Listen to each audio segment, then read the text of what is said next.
আসসালামু আলাইকুম ওয়া রাহমাতুল্লাহি ওয়া বারাকাতুহু। ইন্নাল হামদালিল্লাহ ওয়াস সালাতু ওয়াস সালামু আলা রাসূলিল্লাহ ওয়া বা'দ। প্রিয় দর্শক, কাছে কিংবা দূরে, দেশে কিংবা প্রবাসে যে যেখান থেকে দেখছেন, আপনাদের প্রিয় চ্যানেল এসএ টিভির জনপ্রিয় আয়োজন মুনতাহা স্টিল নিবেদিত বরকতময় মাহে রমাদান, powered by Aziz plastic limited, cosponsor BRB ও হুমাম ল্যান্ড ডেভেলপমেন্ট। বরকতময় আয়োজনে সকলকে স্বাগত জানাচ্ছি আমি মুফতি ওমর ফারুক আশিকি। প্রিয় দর্শক, প্রথমেই আমরা শুনব ঐশী গ্রন্থ কালামুল্লাহ শরীফ থেকে তেলাওয়াত। আউযু বিল্লাহি মিনাশ শাইতানির রাজীম। বিসমিল্লাহির রহমানির রহিম। واتل عليهم نبأ إبراهيم إذ قال لأبيه وقومه ما تعبدون قالوا نعبد أصناما فنظل لها عاكفين قال هل يسمعونكم إذ تدعون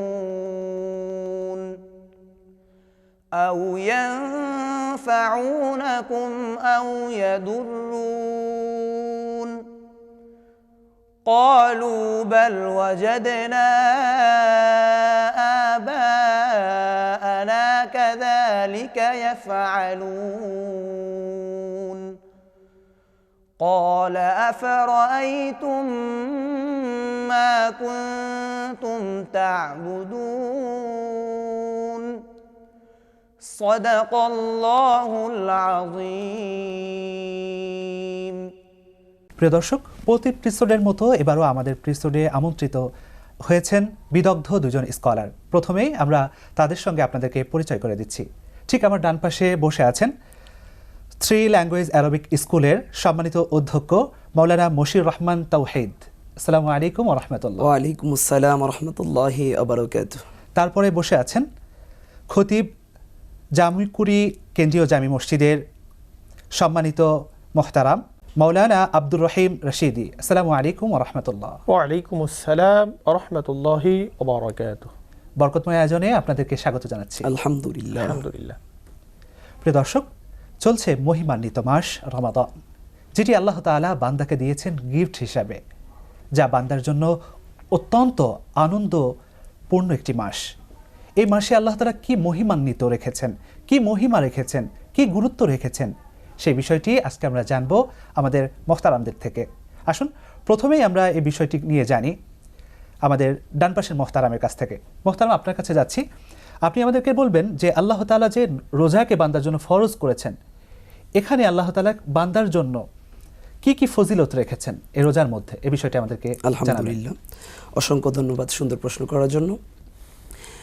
এই রমজানের ফজিলত সম্পর্কে আল্লাহ পাক রব্বুল আলামিন প্রথমেই সূরা বাকারার 185 নম্বর আয়াতে কারিমার মধ্যে বলেন, শাহরু রমাদান।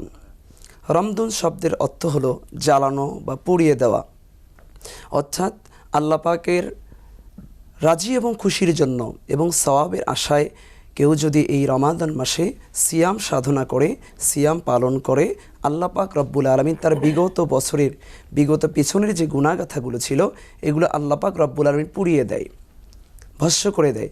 যেমন ময়লা আবর্জনা বা খড়কুটো বা খড়িকে আগুন দ্বারা জ্বালাইয়া দেওয়া হয়, এরকম রমজানের রোজার দ্বারা বান্দার বিগত পিছনের গুনাহগুলোকে আল্লাহ জ্বালাইয়া দেয়। এই জন্য অবশ্যই আমাদের রমজানের রোজা রাখা আবশ্যক।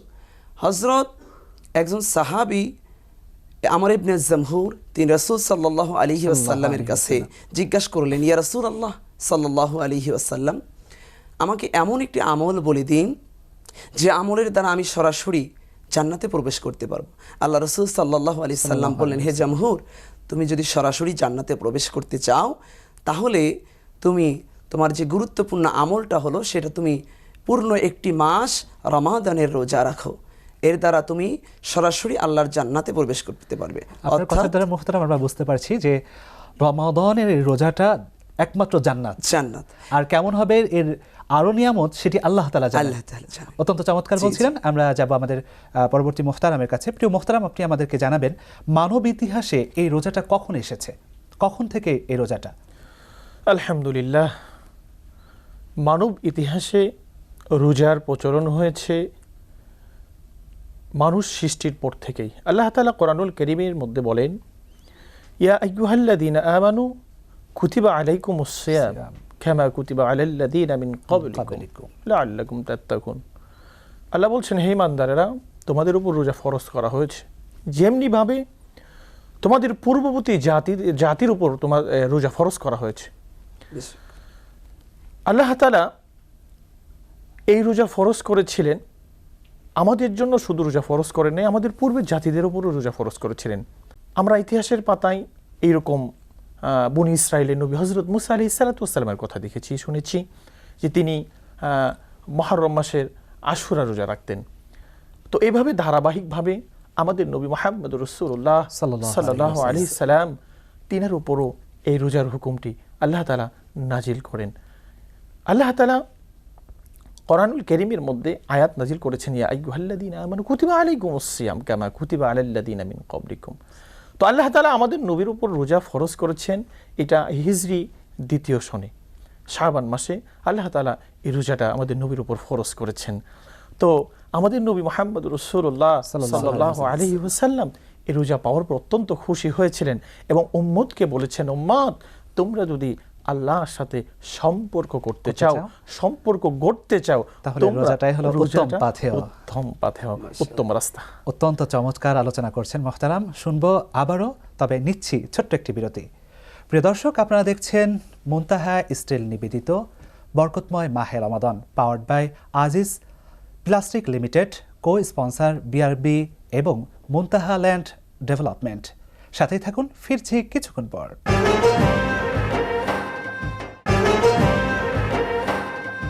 আবারও স্বাগত জানাচ্ছি চমৎকার আয়োজনে। আপনারা দেখছেন মুনতাহা স্টিল নিবেদিত বরকতময় মাহে রমাদান, powered by Aziz plastic limited, co sponsor BRB এবং হুমাম ল্যান্ড ডেভেলপমেন্ট।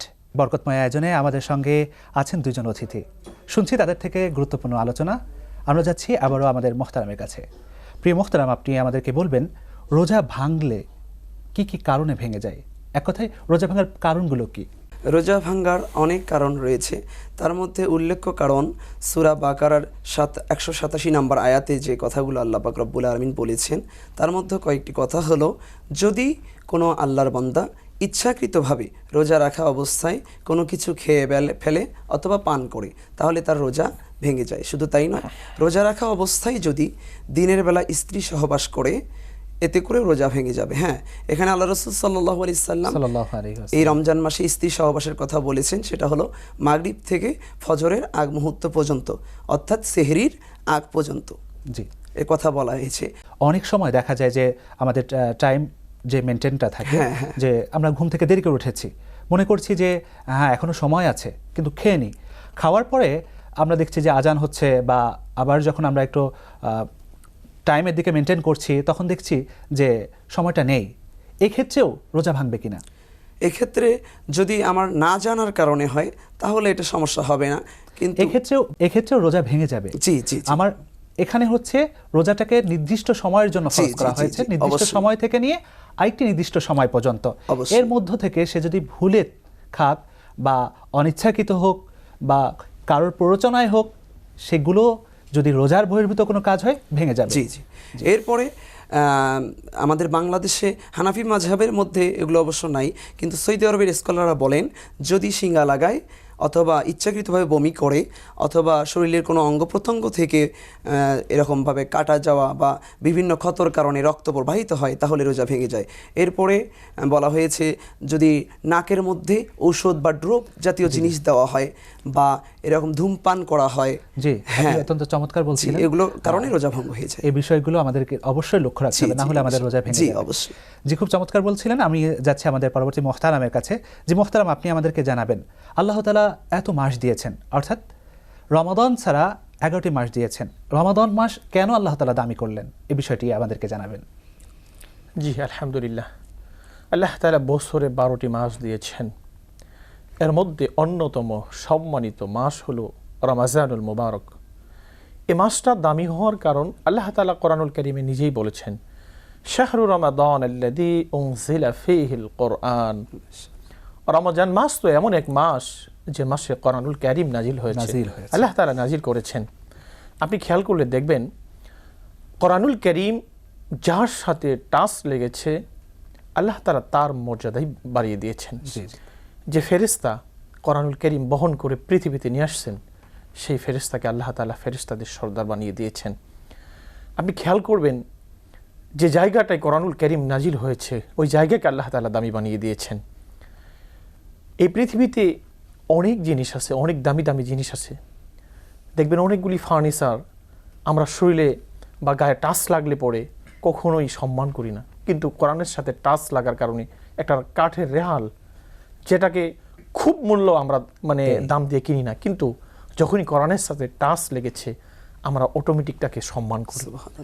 সামান্য দামের কিছু কাপড়, 50-60 টাকা গজের কাপড়, এটা যখন কোরআনের রুমাল হয়ে গেছে আমাদের কাছে বড় দামি হয়ে গেছে। এজন্য কোরআনুল কারীম যার সাথে টাচ লেগেছে আল্লাহ তাআলা তার মর্যাদাই বাড়িয়ে দিয়েছে। আপনি দেখেন আমাদের দেশের স্বনামধন্য একজন হাফেজ তাকরিম, ছোট্ট মানুষ, আল্লাহ তাআলা কোরআনের জ্ঞানের কারণে, কোরআন সিনায় লাগার কারণে বিশ্বব্যাপী তাকে সম্মানিত করেছেন। কোরআনের হাফেজদের মান ইজ্জত আল্লাহ তাআলা বাড়িয়ে দিয়েছেন দুনিয়াতে, কোরআনের হাফেজদের মান ইজ্জত বাড়াবেন আল্লাহ তাআলা কিয়ামতে। হাফেজদেরকে কোরআনুল কারীম কিয়ামতের ময়দানে আল্লাহ তাআলা বলবেন, ও হাফেজ সাহেবেরা তোমরা কোরআন তেলাওয়াত করতে থাকো, করো, পড়ো তোমরা। হাফেজ সাহেবেরা কোরআন তেলাওয়াত করতে থাকবে।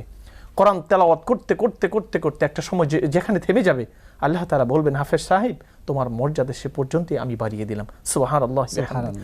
কোরআনুল কারীমের মধ্যে 6666 মতান্তরে 6236টি আয়াত আছে।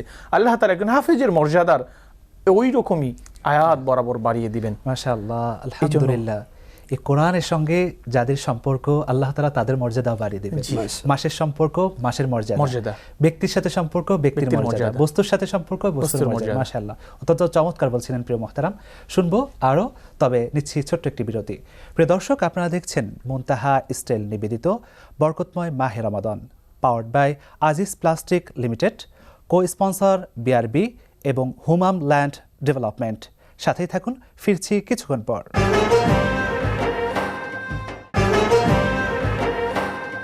প্রিয় দর্শক, আবারও স্বাগত জানাচ্ছি আপনাদেরকে এই চমৎকার আয়োজনে। আপনারা দেখছেন মুনতাহা স্টাইল নিবেদিত বরকতময় মাহে Ramzan, powered by Aziz plastic limited, co sponsor BRB এবং হুমাম ল্যান্ড ডেভেলপমেন্ট। আমাদের সঙ্গে আছেন দুইজন মুহতারাম, আলোচনা রাখছেন রমজানের মহিমান্বিত নিয়ে। এই মহিমান্বিতর বিষয় নিয়ে আমরা শুনছিলাম। আবারও যাচ্ছি আমাদের মুহতারামের কাছে। জি মুহতারাম, আপনি আমাদেরকে বলবেন যে রোজার মৌলিক শিক্ষাগুলো কি? আল্লাহ তাআলা যে আমাদেরকে রোজা দিয়েছেন, আমরা রাখছি, এটার মৌলিক শিক্ষাগুলো কি? জি আলহামদুলিল্লাহ। রমাজানের মৌলিক শিক্ষার অন্যতম শিক্ষা আল্লাহ তাআলা কোরআনুল কারীমের সূরা বাকারার 183 নম্বর আয়াতের লাস্ট অপশনে বলেছেন, লাআল্লাকুম তাত্তাকুন, তোমরা যেন তাকওয়া অর্জন করতে পারো, তাকওয়ার শিক্ষা নিতে পারো। রমাজানুল মুবারকের মৌলিক শিক্ষার অন্যতম শিক্ষা তাকওয়া। এই তাকওয়া যদি কোনো মানুষের ভিতরে থাকে, এই মানুষটি কখনো সহজে গুনার কাজে সে লিপ্ত হতে পারবে না। একজন মানুষ যখন তার ভিতরে তার ভিতরে তাকওয়া থাকবে, আল্লাহর ভয় থাকবে, তখন সে তার ভিতরে গুনাহের যে স্পৃহা এটা আর জাগবে না। এই রোজার মৌলিক আরেকটি শিক্ষা হলো সহমর্মিতা। মানুষ রোজা রাখার পরে মানুষ যখন কারো গোলামি করে বা কারো দোকানে চাকরি করে, নবী সাল্লাল্লাহু আলাইহি সাল্লাম বলছেন, তোমার অধীনস্থ কোনো লোককে তুমি রমাজানুল মুবারকে সহমর্মিতা দেখাইতে গিয়ে তার কাজের বোঝা যদি একটু কমিয়ে দাও, নবী সাল্লাল্লাহু আলাইহি সাল্লাম বলেছেন তোমাকে অবশ্যই এর প্রতিদান দেওয়া হবে, তোমাকে মাফ করে দেওয়া হবে এবং জাহান্নামের আগুন থেকে তোমাকে বাঁচানো হবে। এই জন্য রমজান আমাকে সহমর্মিতা শিক্ষা দেয়, রমজান আমাকে সম্প্রীতির শিক্ষা শেখায়, ভালোবাসা শেখায়, উখওয়াতের যে বন্ধনটা রয়েছে, রমজান আমাদের দৃষ্টান্ত উখওয়াতের বন্ধনকে কিভাবে অটুট রাখবো, অত্যন্ত চমৎকার বলছিলেন। প্রিয় মোহতারাম, আপনার কাছ থেকে আমরা জানতে চাই যে রোজা রাখার ক্ষেত্রে আমরা কোন বিষয়গুলো মেনটেন করব, অর্থাৎ এক কথায় যদি আমরা বলতে চাই যে আদবগুলো কি কি রক্ষা করলে আমাদের রমাদান হবে সার্থক রমাদান, সন্তুষ্টির রমাদান। আলহামদুলিল্লাহ, অনেক সুন্দর প্রশ্ন। মোহতারাম, আমার রোজা রাখার ক্ষেত্রে যে আদবগুলো আমরা বজায় রাখবো সেটা হলো, অনেক সময় আমরা অনেক আগেই সিহরি খেয়ে ফেলি। আদব হলো রমজানে আমি রোজা রাখবো, একদম শেষ সময় আমি সেহরিটা খাবো, এবং এমন বেশি সেহরি খাবো না যাতে করে আমার ঢেকুর উঠতে থাকে সারাদিন ব্যাপী। এবং আমি যে রোজা রাখার জন্য নিয়ত করলাম, এরপর অনেকেই ঘরে একা একা নামাজ পড়ে এরপরে শুয়ে পড়ে।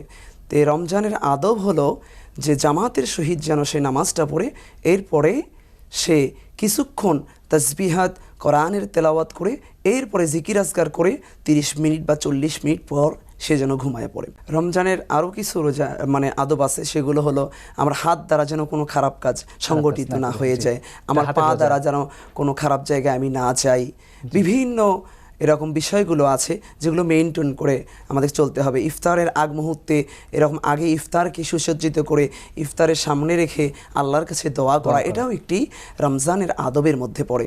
আমরা অনেক দেখি বাংলাদেশে যে ইফতার কেনাকাটা তখন ব্যস্ত থাকে, মার্কেটিং এ ব্যস্ত থাকে, কিন্তু উচিত হলো যে ইফতারের আগ মুহূর্তের যে সময়টা নবী করিম সাল্লাল্লাহু আলাইহি ওয়াসাল্লাম তো হাদিসে বলেছেন যে এই সময়টা হলো আল্লাহর কাছে দোয়া কবুলের সময়। দোয়া কবুলের সময় যে যত সুন্দরভাবে দোয়া কবুল করাবে আল্লাহ তত সুন্দরভাবে কবুল করবেন।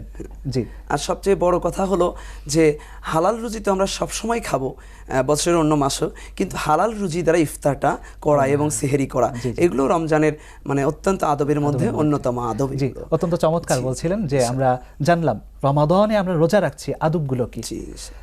আপনাদের সকলকে আবারও ধন্যবাদ জ্ঞাপন করছি অত্যন্ত গুরুত্বপূর্ণ মুহূর্ত আমাদের সঙ্গে কাটানোর জন্য। মাশাআল্লাহ, হায়াকাল্লাহ। প্রিয় দর্শক, আপনাদেরকেও ধন্যবাদ জানাচ্ছি এতক্ষণ আমাদের সঙ্গে থাকার জন্য। আপনারা দেখছিলেন আপনাদের প্রিয় আয়োজন মুনতাহা স্টাইল নিবেদিত বরকতময় মাহে Ramzan, powered by Aziz plastic limited, co sponsor BRB এবং হুমাম ল্যান্ড ডেভেলপমেন্ট। একেবারেই অনুষ্ঠানের শেষ পর্যায়ে, তবে অনুষ্ঠান শেষ করব একটি হামদের বাড়ি তালা শুনতে শুনতে। সাল্লু আলা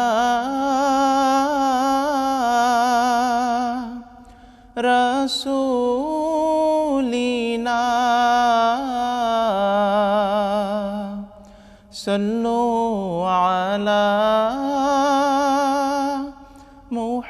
মুহাম্মাদিন। বিদায় বেলায় মোরে দিও গো দেখা, হে প্রিয় রাসূল, তব দিদারে হব ধন্য তখন আমি, শূন্য দেহ যখন লুটাবে ধুলায়। বিদায় বেলায়, বিদায় বেলায় মোরে দিও গো দেখা, হে প্রিয় রাসূল।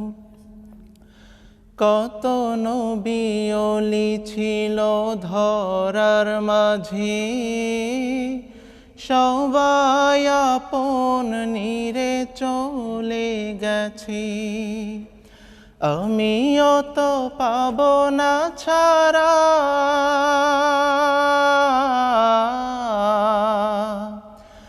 আমিও তো পাব না ছাড়া, পৌঁছে যাব জীবনের মোহনায়। বিদায় বেলায়, বিদায় বেলায় মোরে দিও গো দেখা, হে প্রিয় রাসূল।